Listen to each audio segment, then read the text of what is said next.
The village where I was staying had an unsettling atmosphere. The intention was simple: escape the chaos of the big city, disconnect, and focus on researching local legends for a new article. It was a small community nestled between mountains, isolated from the rest of the world, where time seemed to move more slowly. Upon my arrival, I noticed that the locals looked at me with a veiled distrust, as if my presence there was a mistake. On the first night, while sipping tea in the inn's reception area, I overheard a group of people whispering at a nearby table. It was impossible not to catch a few words: Banshee, scream, death. My interest was immediately piqued. Legends had always fascinated me, especially the darker ones. I decided to politely intervene, asking what they were talking about.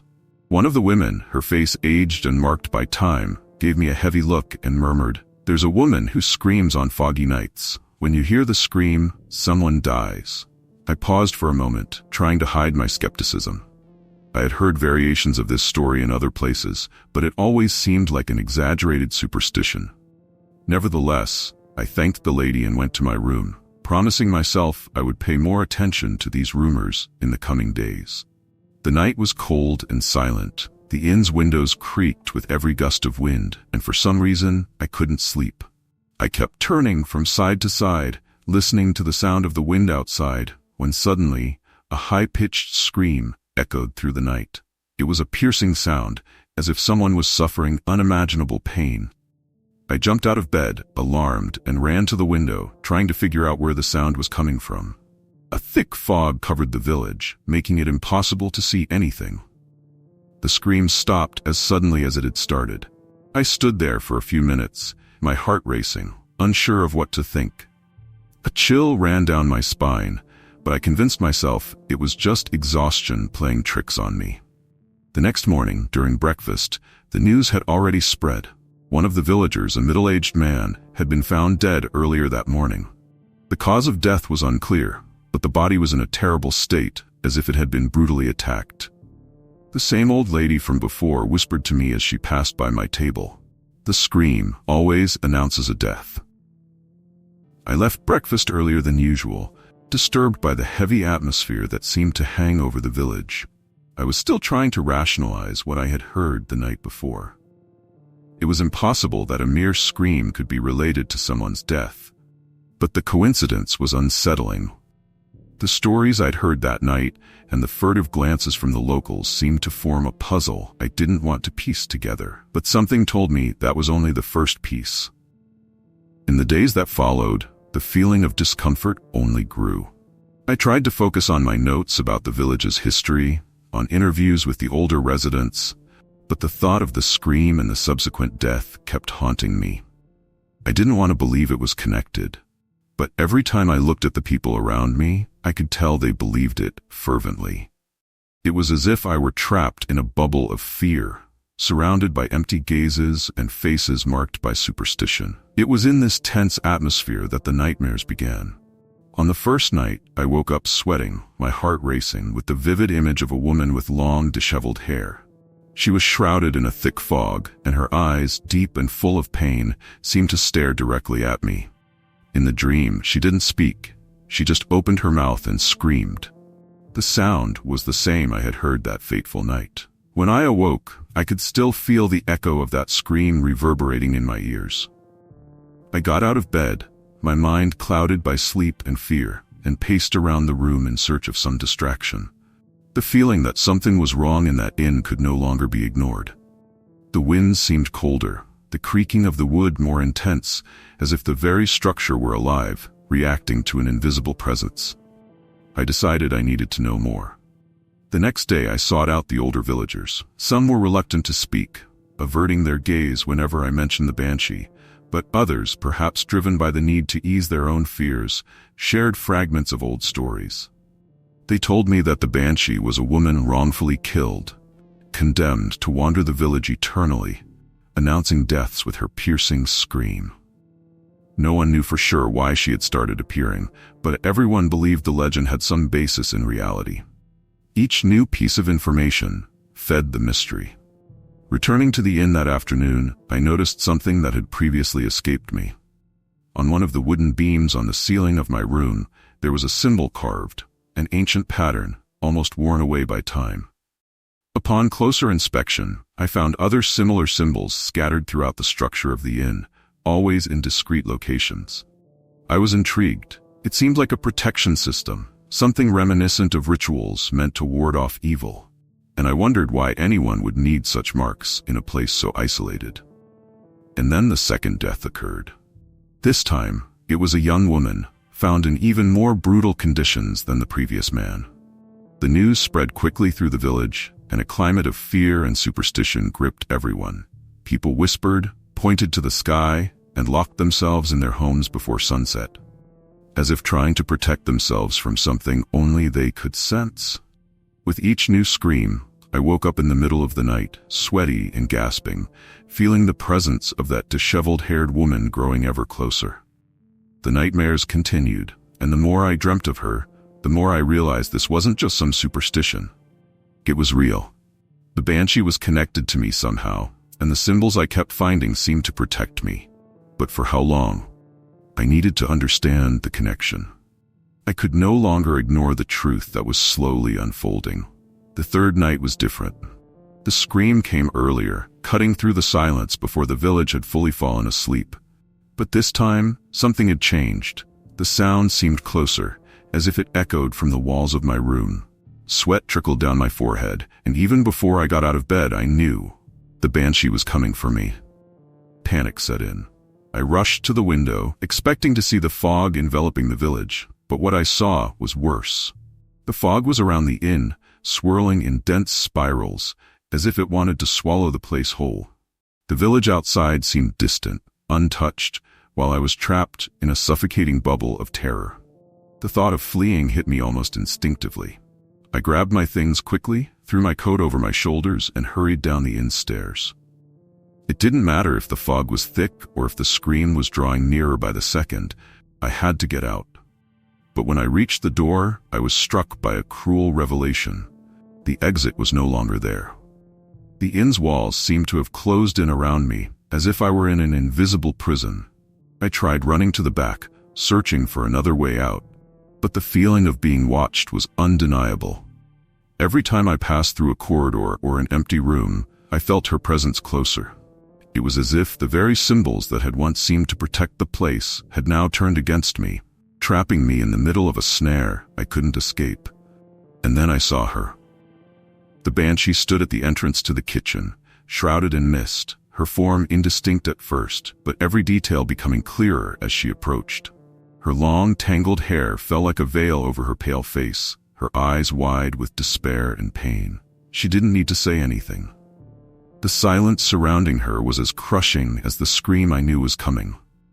The Banshee stood at the entrance to the kitchen, shrouded in mist, her form indistinct at first, but every detail becoming clearer as she approached. Her long, tangled hair fell like a veil over her pale face, her eyes wide with despair and pain. She didn't need to say anything. The silence surrounding her was as crushing as the scream I knew was coming. I was frozen. Any attempt to fight her seemed futile, and a terrible sense of resignation began to wash over me. It was in that moment, amid my helplessness, that a distant memory surfaced, fragmented but devastating. My family. There was something there, a connection I couldn't escape. The village, the curse, the Banshee. Everything was tied to me in ways I had never known. In a flash of understanding, I realized that the reason she was hunting me was far deeper than I had imagined. It was my bloodline at stake. The fate of that woman was intertwined with my own blood. It had been my family, centuries ago, that had unjustly sealed her fate. I was the last descendant of those who condemned her. The shock of this revelation hit me like a sledgehammer, and before I could fully grasp what it meant, she advanced. The scream that echoed through the inn was unlike any before. It was a scream of vengeance, of justice finally claimed. The sound tore through my body, penetrating my bones and my soul, and I collapsed to my knees, unable to withstand the devastating power of that sound. Everything around me began to fade, the world dissolving into shadows and mist. I knew my time had come. When silence finally settled over the place, the inn was empty, except for my body, now lying on the floor, face frozen in a scream of terror. I was found the next morning, but it was already too late. Like so many before me, I had fallen victim to the curse. And now, my soul wandered through the mist as well, lost forever, trapped by the echo of that final scream. I was used to death. Working in a morgue might be disturbing to some, but for me, it was just part of life. The smell of formaldehyde lingered in the air, mixed with the subtle scent of wilting flowers brought by grieving families. The cold, yellow-tinged walls seemed to absorb every lament and sigh that echoed through its hallways. Until I began noticing a figure in the background during my autopsies, watching, waiting.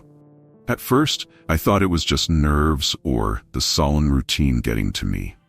The figure was ethereal, with long, dark hair that blended into the shadows, almost like a mirage. Whenever I glanced quickly, it vanished, but the feeling of being watched never left me. With each new body that arrived, her presence became more palpable, as if the corpses were bringing with them not just their stories, but something far more sinister. As the weeks passed, I began paying closer attention to the security footage. In one of the videos, I saw her, the pale woman, almost translucent, moving within the shadows, her gaze fixed on the dead I was examining. It was as if she were recounting their stories, sharing a burden I couldn't comprehend. Then the deaths started piling up. Each new body I prepared for autopsy bore signs of violence, marks that couldn't be ignored. Deep cuts, grotesque bruises, and expressions of frozen terror etched on the faces of the deceased.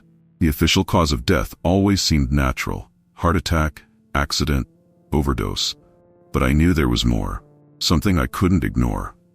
One cold and gloomy night, while examining a young body, the truth began to reveal itself. The corpse bore a distinctive mark I had never seen before, strange handprints around the neck, as if someone had tried to strangle them. And there she was, the Banshee, visibly closer, watching, waiting, her deep eyes reflecting a sadness I couldn't understand. My heart raced.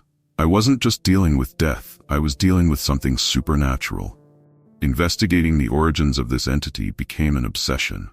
With each new victim, I sought answers in the legends I knew, until I finally found an ancient book of myths and folklore. According to legend, the Banshee was a guardian of the dead, appearing to warn of violent deaths. The idea that she might be choosing who lives and who dies sent a chill down my spine. One night, after a solitary shift, I decided to confront her. The morgue was utterly silent, except for the sound of my own heart. "Why are you here?" I asked, my voice echoing against the cold walls. To my surprise, the Banshee did not retreat. She approached slowly, her long hair enveloping her face like a dark curtain. "I am the shadow that follows those who depart," she said, her voice like a whisper of wind among the leaves. And I am also the herald of morning." "What do you seek, Gabriel?" A lump formed in my throat. "I'm here to understand, to change my fate."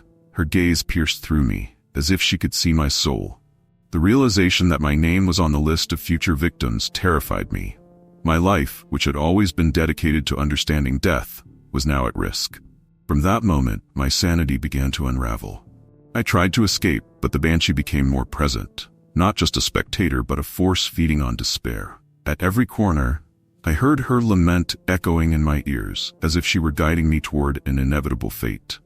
On a stormy night, I decided I needed to leave town. The wind howled, and the rain fell like a black shroud over the world. I grabbed my things and drove at high speed, believing I could outrun that terrifying presence. But as I distanced myself, the Banshee seemed to follow, her figure appearing in the shadows, her cries intensifying. "You cannot escape what is destined for you," she whispered, and each word pounded like a drum in my heart. Then I heard the final scream. A sharp sound that tore through the night's silence and cut through the darkness like a sharp blade. It was a call of agony, a lament that pierced my very being. The car lost control, and everything around me became a blur of light and sound. When I finally regained consciousness, I realized I was back at the morgue. I was surrounded by those I had once prepared for their final rest. The corpses were standing, their empty eyes fixed on me, their mouths open in silent screams. The Banshee floated among them, her gaze locked on me, as if ready to reveal a dark secret. "You belong to them now," she whispered. And at that moment, I understood that I had not escaped. I never could. Death, the presence I had always treated as part of life, was now my only companion. I was no longer the mortician, but the next victim on a list that would never end. And as the ritual of my autopsy began, I realized I was completely alone, the Banshee my only witness, and eternity my only reality. Working the night shift at the hospital had always been peaceful, a routine marked by the soft hum of machines and the quiet murmur of nurses speaking in hushed tones. The fluorescent lights cast unsettling shadows in the hallways, but I had grown used to them. The solitude of the night had its own comfort, until I started hearing the whispers. It was during one of my first nights as a night nurse when an elderly patient, Dona Clara, warned me about the scream. Her voice, frail and trembling, carried a fear that sent a shiver down my spine. She spoke of a wail that echoed through the darkened halls, a grim warning that foretold death. "Don't stay alone at night, my dear," she told me, her eyes wide as if she saw something I couldn't. "When you hear the scream, know it's the end." Those words haunted me. Days later, I found her dead in her bed, her face twisted in agony, an expression of terror I would never forget. At that moment, I thought it was just a coincidence that her death was inevitable. I was wrong. As the weeks passed, the whispers became more frequent. During each shift, I began to hear the scream, a sharp, agonizing sound that pierced the stillness of the night. It came at odd times, always when I was alone in the deserted corridors. It was as if the hospital itself was alive, breathing, waiting for something terrible. The first time I heard the scream, I was in the emergency room, organizing some paperwork. The sound cut through the air, a wave of despair that froze me in place. A chill ran down my spine and an indescribable coldness washed over me. I looked around, but I was alone. Each new night, the scream grew louder, and the connection between it and the deaths became undeniable. Every time I heard that sound, someone in the hospital succumbed to a violent and inexplicable fate. An accident here, an overdose there.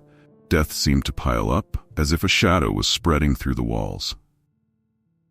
The Banshee, as I started to call her, appeared to be tied to the terminal patients, heralding their deaths. Yet, something told me she wasn't just there to foretell. She was watching me closely.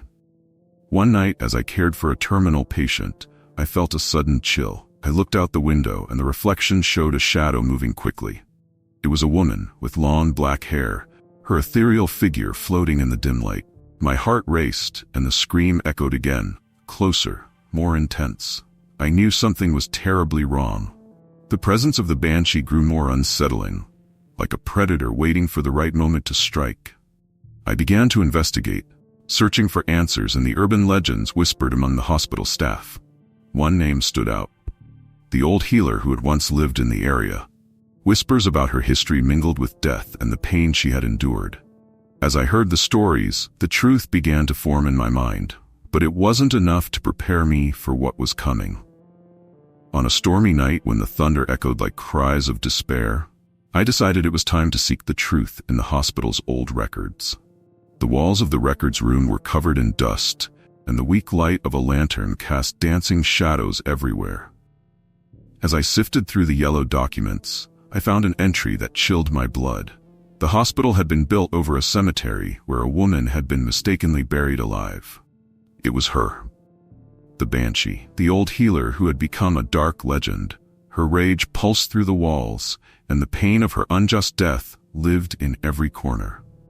And now she wanted revenge, not just for the patients who had died under her care, but for her own death, for being a victim of a system that didn't understand. With each passing night, her presence became more intense, more threatening. Desperate, I decided to perform a protection ritual I had read about in old legends. I arranged a space in the Banshee's dark room where the echoes of pain seemed closest. The wind howled outside, and the air was thick with a disturbing electricity. I prepared herbs and candles, muttering words of protection I could barely remember. But when the last candle was lit, a deadly silence filled the room. The Banshee was furious. The door burst open with a bang, and the woman appeared, her presence like a whirlwind, sending papers flying around. Her scream tore through the air, a sound so terrifying that the windows shattered, as if the very atmosphere was in danger. Panic seized me, and as I tried to escape, I was confronted by the distorted faces of all who had died in the hospital, trapped in an eternal cycle of pain. They stared at me, their eyes pleading, begging for release. The Banshee advanced, her fury overflowing in a deafening echo. I was surrounded by darkness, unable to escape. The ground shook beneath my feet, and I realized there was no way out. The Banshee's final scream was a call to death, a wail that reverberated in my soul. I collapsed to the floor, feeling my heart stop from sheer terror as her presence became all I knew. I was no longer a nurse, but a witness to suffering, trapped forever in the hospital where life and death danced in a macabre ballet. And there, as the darkness swallowed me, I understood that the cycle would never end, that pain was an eternal companion. The Banshee had found a new soul for her lament. Music had always been my life. It was my refuge, my escape from the pains of everyday life. When I stood on stage, surrounded by the soft glow of the spotlight and the voices of the audience, everything became possible. The notes intertwined, forming a blanket of sound that enveloped me, making me forget who I truly was and what I had left behind. That's why, when I was offered the chance to sing at a festival in a remote little town, I didn't hesitate. The invitation felt like a dream, a promise of recognition and new horizons. Music had always been my life. It was my refuge, my escape from the pains of everyday life. When I stood on stage, surrounded by the soft glow of the spotlight and the voices of the audience, everything became possible. The notes intertwined, forming a blanket of sound that enveloped me, making me forget who I truly was and what I had left behind. That's why, when I was offered the chance to sing at a festival in a remote little town, I didn't hesitate. The invitation felt like a dream, a promise of recognition and new horizons. My first performance took place in a cozy bar, where the walls were adorned with photographs of artists who had performed there. The lights were dim, and the smell of beer and cigarette smoke filled the air. When I started to sing, I realized something was wrong. The expressions on the faces in the audience changed, as if I had cast a spell on them. They became a mesmerized audience, absorbing every word and note of my melody. But there was something else, something deep and unsettling in their eyes, a glimmer that reflected a mix of longing and despair. That same night, a woman was found dead in the town. Her lifeless body lay in a dark alley, and the festive atmosphere that had enveloped the bar turned into nervous murmurs and restless glances. When the news spread, a chill ran down my spine. Her name was Sophia, and the way her face was twisted in agony etched itself into my mind. I couldn't get the image of her out of my head, and the celebratory atmosphere quickly dissipated, like mist at dawn. In the following days, the disturbing visions began. During my performances, a female figure would appear among the bar's shadows, watching me with a dark smile and lifeless eyes. The woman seemed to dance with the music, as if she wanted to merge with the sound I was producing. The fear inside me grew. Whenever I sang a more melancholic song, the audience reacted strangely, as if they were caught in a trance. Their hands intertwined, their mouths opened, but no sound came out. It was as if I was invoking something I didn't understand. Something that transcended reality. The connection between my music and the macabre events became more evident each day. When I decided to investigate the town's history, I found an old diary in a dusty library. The yellowed pages were filled with accounts of a singer who had been murdered out of jealousy by a musician who couldn't bear to see her shine. Her fate had been sealed on a fateful day, and her death not only ended her career, but also transformed her into a banshee, condemned to wander among the living, luring souls with her song. With each new performance, more deaths occurred, and I couldn't ignore the connection. The banshee wanted to use my voice to spread her curse, and I felt her pressure growing inside me. Her shadows infiltrated every note, becoming part of me. It was as if my essence was being drained, and with each song, I lost a little more of myself. And although I tried to fight it, a part of me longed for what the music provided, even if it came at the cost of innocent lives. On the festival's final night, the atmosphere was charged with electricity. The faces in the audience were a patchwork of emotions, but there was an anticipation in the air that bordered on terrifying. The banshee was close, her presence pulsing like a distant drum, and the connection between us grew stronger. I tried to stop singing, but the banshee wouldn't leave me alone. She forced my voice to come out, and as I fought against her will, The audience began to writhe in pain. The distorted faces of the audience reflected agony, and I could hear the whisper of their final breaths, a tragic echo that filled the air. I couldn't stop it. My voice rose, a melody of death that spread like poison throughout the room. And then, in one cruel instant, all those touched by my song were consumed by the Banshee's lament, their lives extinguishing one by one. I was surrounded by a chorus of lost souls, desperate screams echoing in my ears. Desperate, I looked at the shadows closing in around me, drawing nearer as the Banshee revealed herself in all her macabre glory. The moonlight streamed through the window, illuminating her dark smile. She reached out her hand, and I knew there was no escape. Her essence merged with mine, and in one final scream of terror, I realized my soul was being captured. I had become the next bearer of the song of death, condemned to live in an endless cycle of pain and tragedy. The bar lights went out, and as the music fell silent, I knew I would never sing for the world again. The echo of my final breath was lost in the darkness, and the Banshee had found her new voice. I have always loved the silence of the mountains. Solitude was my escape from the world, a sacred space where I could lose myself in my thoughts and find the peace I longed for. The grandeur of the landscapes, with their towering treetops and snow-capped peaks, made me feel insignificant, and yet part of something much larger. Each expedition I embarked on was a new adventure, an invitation to connect with nature in its purest form. But on that trip, something changed. The silence, once so comforting, was shattered by something far more sinister. As we walked along narrow, steep trails, a distant whisper floated through the air, as if the wind carried with it the weight of death. My friends, excited by the journey, didn't notice. I, however, felt a chill run down my spine that I couldn't ignore. We were on an expedition to climb Mount Selwyn, a mountain surrounded by legends and stories of mysterious disappearances and inexplicable tragedies. In the first few days, everything seemed normal. We laughed, shared stories around the campfire, and marveled at the beauty of our surroundings.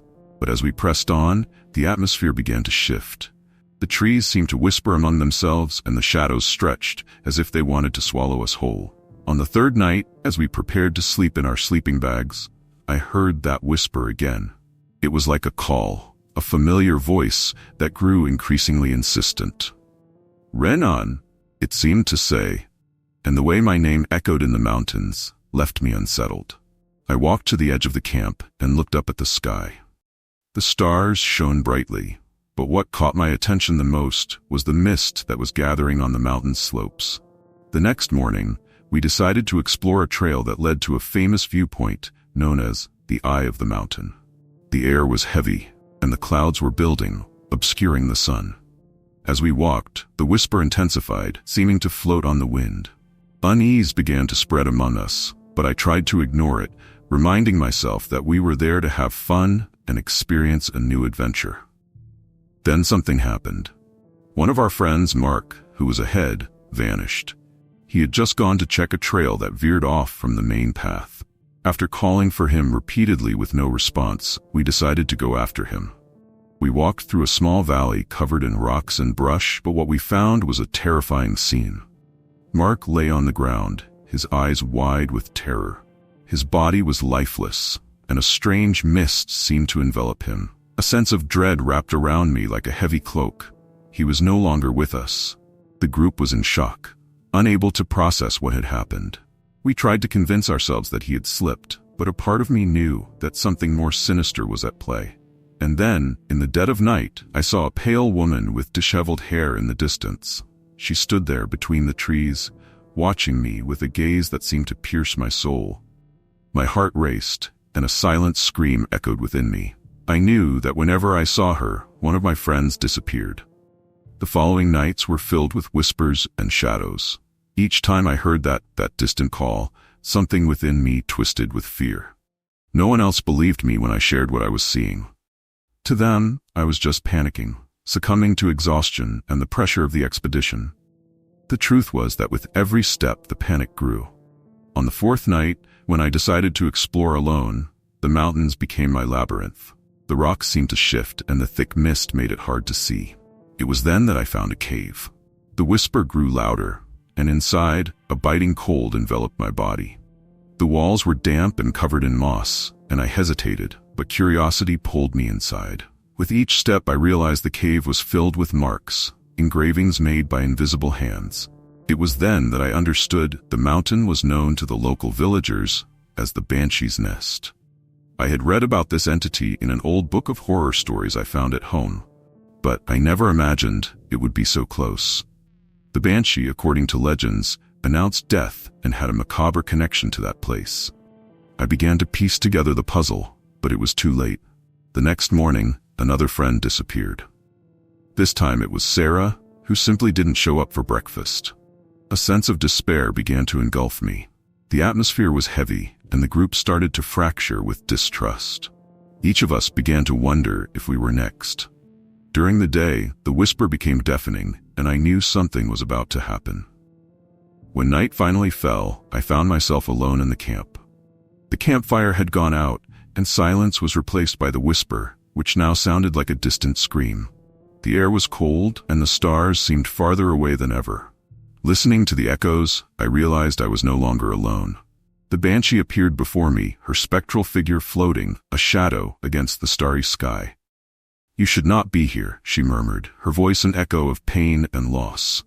With each word, a chill ran down my spine.